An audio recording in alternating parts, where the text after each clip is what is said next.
¿Sabías que en Suecia hay un caso que heló la sangre de muchos? Hoy te contaré la inquietante historia de John Ausonius, el asesino del láser. Jimmy, un estudiante de ingeniería civil, se despidió de su familia y salió de su casa para ir al cine, donde se iba a encontrar con su hermano. Al pasar por un edificio, escuchó una explosión y fue alcanzado por un tiro de John Ausonius, quien había disparado con un rifle. Este hombre, conocido como el asesino del láser, atacó a inmigrantes en una serie de tiroteos. John declaró que su intención era aterrorizar a las personas. Años más tarde, sus acciones inspiraron a Anders Breivik, responsable de la matanza de Utoya en 2011. Wolfgang Alexander Saug nació el 12 de julio de 1953 en Lindingo, Suecia. Se convirtió en un asesino utilizando los nombres de Alexander Stannerman y John Ausonius para evitar ser capturado. Hijo de un suizo y una alemana, sus padres, Egon y Hilde, tuvieron un matrimonio corto de 7 años debido a la infidelidad del padre, lo que le hizo pensar a la madre que todos los hombres eran iguales y traidores. La crianza de Hilde fue estricta y carente de afecto, con castigos físicos comunes. En la escuela John también sufrió, siendo objeto de burlas por ser diferente, pues era el único niño con pelo oscuro y piel morena en un entorno de niños rubios y de piel clara. Le decían negro y los niños le gritaban que tenía maneras de turco. Su tiempo en la escuela alemana lo llevó a adoptar ideas ultraderechistas y a rechazar la socialdemocracia, especialmente la de Olof Palme.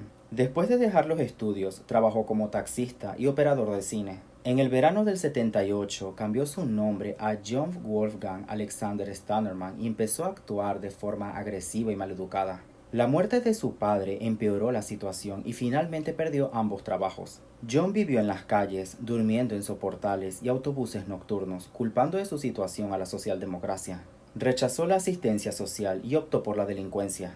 Cometía pequeños hurtos que lo llevaron a ser arrestado varias veces. Su conducta violenta resultó en una evaluación psiquiátrica donde se descubrió que tenía un trastorno de personalidad antisocial. La doctora sugirió su ingreso a un hospital psiquiátrico, pero John se negó a recibir el tratamiento. Su internamiento se prolongó hasta octubre del 81, cuando fue llamado a filas. Según la ley sueca de la época, las Fuerzas Armadas no podían acceder al historial médico de John, por lo que ignoraban sus problemas mentales. Si lo hubieran sabido, no le hubieran enseñado a manejar armas y explosivos. Durante su instrucción, John fue agresivo, irresponsable e indisciplinado. Fue denunciado por desacato y agresión a 2 reclutas, lo que llevó a que otros le golpearan. John era un constante problema para la compañía. Al finalizar su servicio militar, John continuó con su carrera delictiva y adoptó ideas de extrema derecha y xenofobia. Hasta junio de 1983 fue acusado de varios delitos, incluyendo ataques y agresiones a policías. Esto lo llevó a un juicio y a un examen psiquiátrico que determinó que era imputable. Fue condenado a 1 año de prisión. Sus salidas de la cárcel fueron frecuentes, trabajó como taxista ilegal, robó y agredió a personas. También fue sospechoso del asesinato del primer ministro sueco Olof Palme en febrero del 86. Pero su implicación fue descartada poco después. Durante su tiempo en la cárcel, John conoció al terrorista Miro Baresic de la organización Ustasa. Al salir cambió su nombre y comenzó una nueva vida.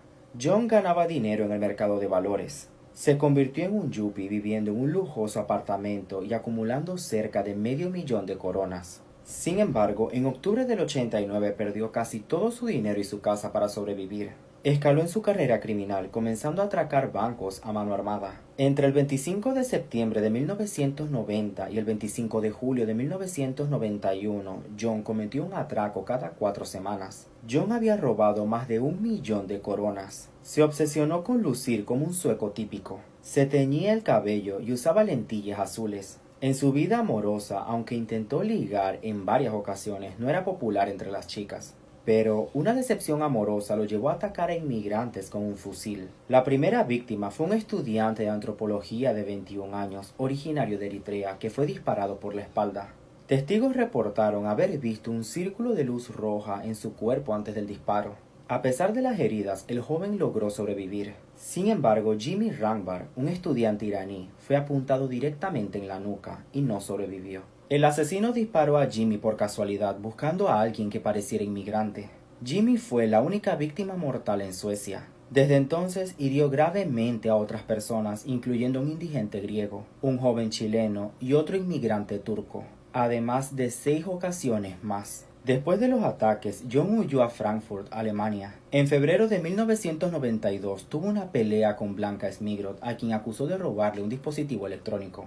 Una semana después, la mató al salir de su trabajo. Fue detenido el 12 de junio tras el atraco a un banco, donde la policía lo descubrió con armas. Durante el interrogatorio admitió los robos. John mencionó que enfrentaba la crisis económica de Suecia disparando a inmigrantes en un ambiente de racismo y violencia. Esto estaba influenciado por partidos de la ultraderecha.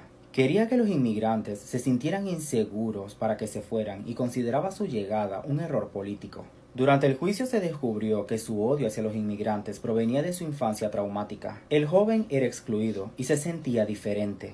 Quería ser aceptado en la sociedad sueca y terminó persiguiendo a los inmigrantes.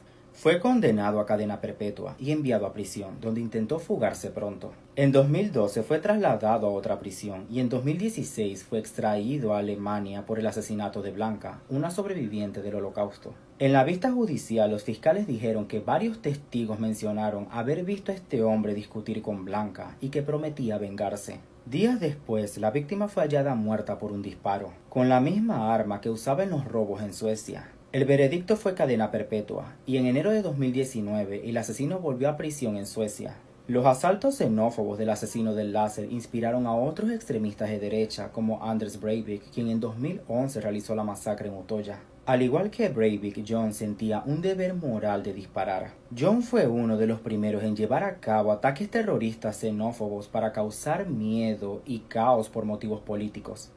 Y hasta aquí, ¿conocían esta historia?